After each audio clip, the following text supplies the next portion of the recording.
everyone, welcome back to Crows Before Bros. This is a channel where me and my friend Lauren yell about books all the time. My name is Randy, and yeah, today we're going to be doing a recap of all the books I read this year.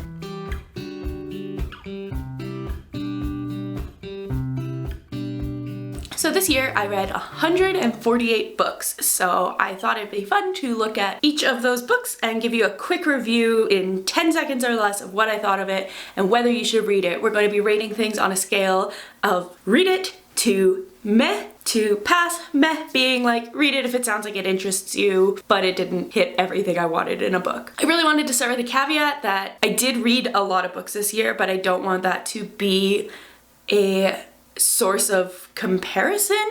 I read a lot when I am not doing great, and so while it looks really impressive on paper that I read all these books, it was maybe not the healthiest thing, and I have some goals regarding reading that I'm going to talk about at the end of this video. But at the end of the day, read because you love it, read because you enjoy it. Don't read to be hitting crazy numbers or something, because I got really into that mindset this year, and as you'll see, I didn't love all the books I read. Read as much as you want. It's a hobby, and the more you tell yourself you need to read and you need to hit these numbers, the harder it is mentally to commit to doing that. Read for the love of it. With that being said, here are my thoughts on all 148 books I read this year in 10 seconds or less.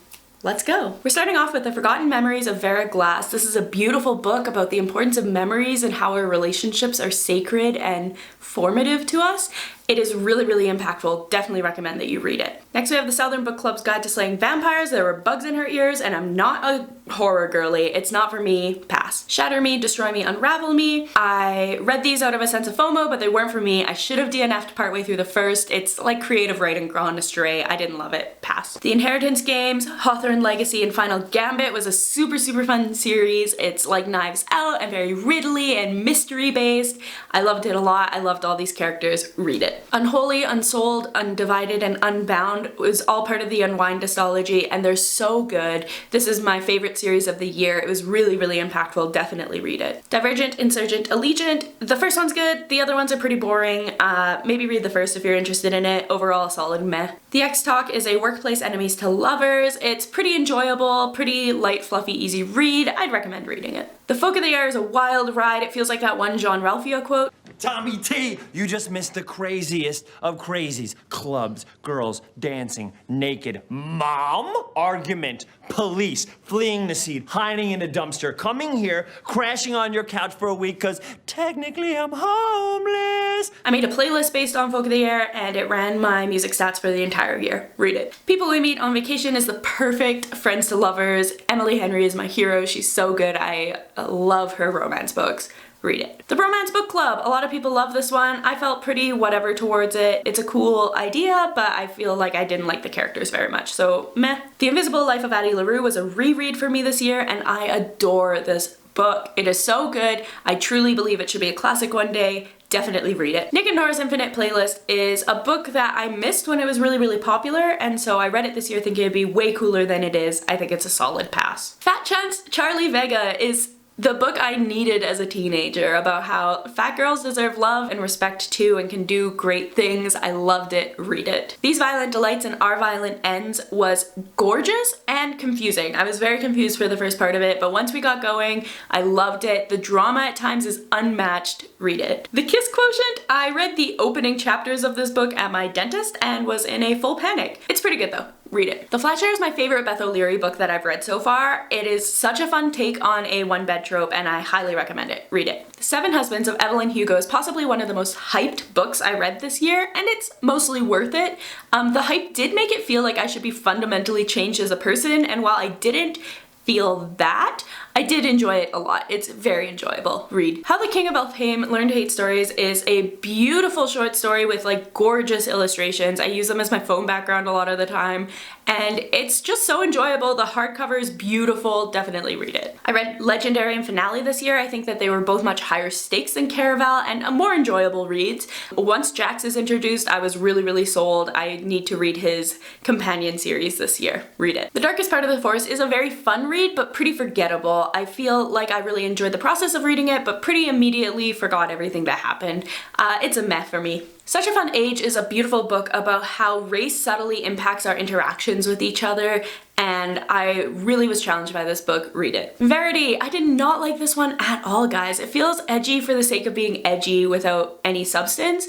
I would have DNF'd it if it wasn't a book club read. Pass. The Selection, The Elite, and The One. This series could have been so cool. I wish I had the idea so I could write it in the more dystopian way that I wanted it to come across. Overall, pretty meh. Six of Crows, my true love. I did not read Crooked Kingdom because I wasn't ready for that trauma yet, but read Six of Crows. The Hunting Party. Just read the guest list. It's the same book and it's better. Pass. It Ends With Us. Better than Verity, not worth the hype, and not a romance like people make it seem. I think I'm just not a Colleen Hoover girl. Pass. Gallant. It's like a cozy Tim Burton movie, but a book. Read it. Under the Whispering Door. I sobbed. It's so moving and so beautiful. I have loved the TJ Klune books that I've read and look forward to reading more from him in the future. Read it. A Touch of Darkness, Ruin and Malice. These books are hot, they're a guilty pleasure, but they're honestly pretty bad. The editing in them is maybe the worst I've ever seen, but in a way that made me laugh out loud. Read it or don't. The Spanish Love Deception. This is what I wanted the hating game to be. It's maybe not as good as like Book Talk will make you think, but it is pretty enjoyable. Read it. The Gilded Wolves Trilogy was one of my top series of this year. I enjoyed it so much. It's kind of like Six of Crows, but a bit more dark academia, a bit more historical fiction. The magic is a bit more complicated, but it's such an enjoyable read. Read this series. Talk Bookish to Me. I don't remember anything about this book. It clearly did not make an impact on me. Pass. Lore Olympus Volumes 1, 2, and 3 are graphic novels and the superior retelling of Hades and Persephone. Has beautiful characterizations. It's a fun story. Read it. Flawed and Perfect. Again, a cool concept. I was pretty bored reading them. I felt like it fell short a lot of the time. I didn't buy into a lot of the characters' relationships. I probably would have DNF'd if a friend hadn't lent it to me. Sorry, Taylor. Pass. Pretty Things. It's fairly slow paced for a thriller, but it is really enjoyable and has no body, no crimes vibes, which is the perfect vibe. Read it. Well Met. This is one that seems like it should have hit all the boxes for me, and I just didn't enjoy it, and I can't really explain why. It just wasn't my favorite. Pass. A Darker Shade of Magic and A Gathering of Shadows were so fun. I can't wait to finish this series this year. I adored Lila Bard and the rest of the characters. Read it. Book Lovers. If this gets a movie and Logan Lerman is not cast as Charlie, I will personally revolt. This is one of my favorite books of the year. Read it. Weather Girl. This is the only thought I had the whole book. Wouldn't you like to know, Weather Boy? Has good male body rep, but overall pretty meh. The Heroes of Olympus series. How did I not know that this exists? It was so nostalgic, even though it was new. I loved it so much. Read it. The Road Trip. I have no thoughts. Pass. The Atlas 6 is pretentious and twisty and weird and unpredictable, and I enjoyed it a lot. Read it. You Deserve Each Other. Every single character in this book acts like a toddler not getting their way. Pass. Neon Gods. Not my vibe. Maybe I'm more vanilla than I thought. Pass. Heartstoppers 1 through 4, the graphic novels. I would kill for these characters. They're so sweet, so wholesome. Literally the healthiest relationship I've ever read about. Read it. The Girl Who Drank the Moon. I will read this to my future children one day. It is such a beautiful book that makes you feel like magic is real and tangible and makes you want to sit and read fantasy books all day. I loved it. Read it. The Chain. The front third is really, really good, and the back 2/3 are really boring. It feels like a different book. Pass. Today, Tonight, Tomorrow. Academic Rivals to Lovers is unparalleled. I love it. It's a super fun book, really light, really just enjoyable. Read it. Mexican Gothic. Mushrooms? Pass. Princess Bride. It's everything you think it's going to be based off of the movie with a lot more background to it. Read it. The Shoddy Setup. I almost liked it, but the author told us how to gender a character and then went on to not gender the character in that way at all the rest of the book, which put a really sour taste in my mouth. I didn't love the main relationship. Pass. Josh and Hazel's Guide to Not Dating is not my favorite Christina Lauren, but it's still pretty enjoyable. Read it. Hitchhiker's Guide to the Galaxy is fun, it's a classic, it's hilarious. Read it. A Magic Steeped in Poison is kind of overall a meh for me, but it's a really cool concept. If it's something that sounds interesting to you, I'd pick it up. Beach Read. Emily Henry hits again. January Andrews is literally Lauren. Read it. Clara and the Sun. The chapters in this book are so long. I just couldn't get invested. Pass. On Location. Has some scenes that are like pretty good, but overall not my favorite. It's a pass. Series of Unfortunate Events. A childhood reread for me. I feel like this is kind of why I'm a bizarre person as an adult. The best ones are The Academy, The Elevator, and The Second to Last. Read them. The Whisper Man. A spooky concept and pretty slow moving, but a lot of the relationships in this book really drove it home for me. I enjoyed it a lot. Read. When You Get the Chance is a love letter to theater kids everywhere. It is so heartwarming. Emma Lord writes just the cutest, softest books for my heart. Read it. Lizzie and Dante is one of the better book club books that I read this year. It is a beautiful look at falling in love as a main character with terminal illness, and it was really impactful for me. Read it. Where's the music? Catherine Swift is an icon. She's an icon. She's a legend, and she is the moment. We love a rock star romance. Read it. 3, aka Ted Dekker mansplaining for hundreds of pages. I read this as a teenager and it rattled me to my core, but I did not enjoy it as an adult. Pass. Something Wilder is Christina Lauren meets Indiana Jones, and a lot of people really enjoyed it, but it wasn't for me. Pass. In My Dreams I Hold a Knife is a super fun, twisty, turny, whodunit kind of novel. It kept me on my toes, enjoyed it a lot. Read it. The Charm Offensive is like if The Bachelor was way more gay. It is so fun. I really enjoy Alice Cochran. She might be one of my new faves of this year. Read it. The Wife Upstairs was really slow paced and none of the plot twists really surprised me or gripped me in any way. Pass. Survive the Night. Another book club book I didn't love. I didn't understand any of the characters' motivations and it felt like all the plot twists were entirely out of left field. Pass. The Fine Print and Terms and Conditions. I actually love these ones a lot. They were super fun. I loved the main characters, got invested in the relationships. Read it. Rock, Paper, Scissors. I read this as an audiobook and it was pretty fun. I feel like some of the plot twists really rattled me and some of them were like pretty meh. Overall, I'd say it's a meh read. Pick it up if it sounds like your vibe. To Love, Jason Thorne. This might be the worst adult romance book I've ever read. I probably would have DNF'd, but it became pretty fun to hate read it.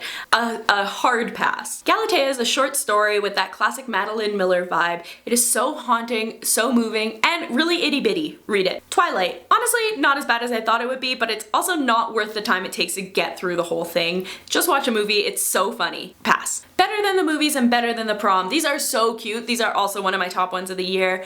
Better Than the Prom is a short story from the love interest POV and it's just so stinking sweet. I adored these books. Read them. From Blood and Ash, I just didn't care. I'm probably not gonna finish this series. Pass. American Psycho, the most disturbing thing I've ever read. I will never reread this. I don't like horror. Pass. A Brush with Love was honestly super cute.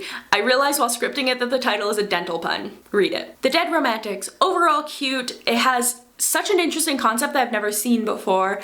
But there's some weird timing things that made it not a 5-star for me. I'd still say read it. Howl's Moving Castle is so fun. If you have watched the movie and you enjoyed it, read the book. It won't disappoint you. Read the book even if you haven't seen the movie. It's so fun. The American Roommate Experiment. And they were roommates. Oh my god, they were roommates. Overall, pretty good. Not as good as her first book. Read it anyways. Cultish is the only nonfic in sight on this list, and it was really fun. A very interesting look at how language impacts how we connect to people and how cult and cult adjacent things are able to form. Read it. When the Sky Fell on Splendor is Emily Henry's flop era. It's almost cool. It has kind of Stranger Things vibes, but left me wanting a lot more out of it. Pass. The Bodyguard is a gender reversal on the classic bodyguard trope. It's fine. I probably should have DNF'd it. I wasn't loving it. Pass. Archer's Voice. If only I could heal my trauma with one single kiss. It wasn't it for me, folks. Pass. A Court of Thorns and Roses is honestly a solid meh. I didn't love it. It wasn't for me. I'll never reread it. Meh. Twisted Love. Another one that I can't remember anything about. I gave it a 3 stars. I looked up the plot synopsis and it sounds roughly familiar, but clearly nothing about it stuck out. Pass. Pride and Prejudice. I broke my brain and it was worth it. Read. Lore is somehow both too long and too short in the same breath. I think it maybe could have done better as a duology. Pass. The Deal. I expected to not really like this one. It didn't sound like quite my vibe, but I ended up enjoying it a lot and I'll probably pick up other ones in this series. Read. Love on the Brain is very similar to the Love Hypothesis. I liked the Love Hypothesis a bit more, but Love on the Brain was enjoyable enough. Read. The Near Witch is so slow paced, but has that juicy, gorgeous world building that you expect from V.E. Schwab. Read. Below Zero is a short story. It's cute and it won't take you much time, so read it. Bridget Terabithia. This book raised me. This book is the source of all my trauma. Read. Love at First Bite. The pettiness that starts the story is unparalleled. It's so funny, and then it overall gets pretty meh. Mistletoe Messes and Peppermint Kisses. Catherine Swift does it again. I love this family. I want to be adopted into it. Read. Ace of Spades was honestly a really enjoyable YA read. I had the ending spoiled for me pretty early on, but I enjoyed it nonetheless. Read. Every Summer After. I hated this book. I hated the characters. I hated the sexism. Pass. pass. Renegades is cute. I'm very invested in these characters. It's such a slow burn and I can't wait to pick up the next ones. Read. Legendborn. I realized when I started this that every ounce of my Arthurian knowledge comes from Monty Python and the Holy Grail, so I was very confused, but I had a great time with it. Definitely read. Fable is my favorite read of the year. I loved how deeply challenging and impactful it was to me as a reader, and I'm definitely going to pick it up again and again. Read. The Do-Over is another Lynn Painter book that just really warmed my heart. I didn't think it was quite as good as Better Than the Movies, but I do think that it's worth a read. Kiss or Once for me is a sweet sapphic holiday romance with some really twisty family dynamics.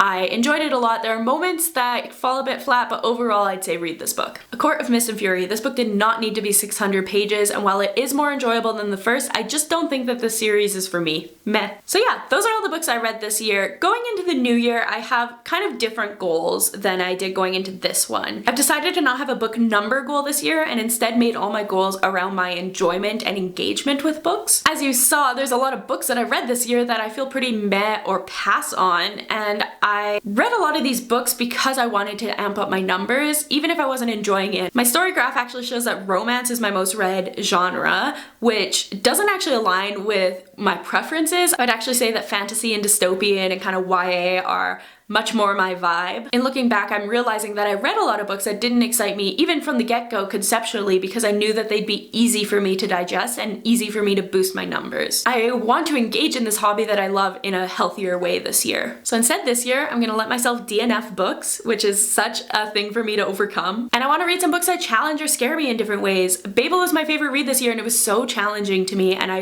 really, really enjoyed it. So whether it be topics I haven't really delved into, genres I don't really read like non-fic or sci-fi, or books that are just so big that they scare the crap out of me like Priory of the Orange Tree. I just want to engage in books in a different way that really challenges me and excites me in a way that just reading a bunch of books to boost numbers can't. Hope everyone has a great 2023 with lots of books that fill your soul and lots of family that hold you close. As always, do the YouTube things, like, comment, subscribe. We'd love to hear from you guys. Let me know what your reading goals are this year so I can cheer you on. Let me know what your favorite books that you read this year were so I can add them to my list. I am so looking forward to this new year. We love you guys and we'll see you next time. Bye!